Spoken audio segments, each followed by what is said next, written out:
ስማሰን ምን ሆና ነው ልጅቷ እንደዚህ የምትስቀው? እርግጠኛ ነኝ ውስጡ አረር እያለ ነው እንደዚህ እየሳቀች። አንተ ደግሞ የሌለ ነገር አታወራ። የሳቀ ሁሉ ደስተኛ ይመስላል። ጅል መጣው።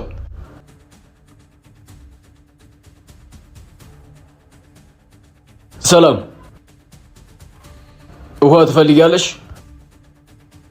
ጠማኝ ብያለሁ። ውስጥ ሽርር እያለ ስለሆነ ማቀዝቀዣ ከፈለግሽ ብዬ ነው። የሳኩ መሰለኝ ያገኘኸኝ ይመስላል። ለኔ ግን የሚታየኝ የውስጥሽን ስሜት ለመደበቅ የሚደረግ ትንቅንቅና የማስመሰል ሳቅ ነው። ማን እንዲረዳኝ ነው እውነተኛ ስሜት የማውጣው? ለማን ብለሽ ነው የምታስመስዩ? መጮህ ካለብሽ ጩሂ፣ መሳደብ ካለብሽ ተሳደብ፣ ማልቀስ ካለብሽ አልቅሰሽ ይውጣልሽ። ግን ሰዎችን ተሸክመሽ አትኑሪ። ምክንያቱም እነሱ የራሳቸውን ህይወት እየኖሩ ነው። አንቺን ረስተውሻል።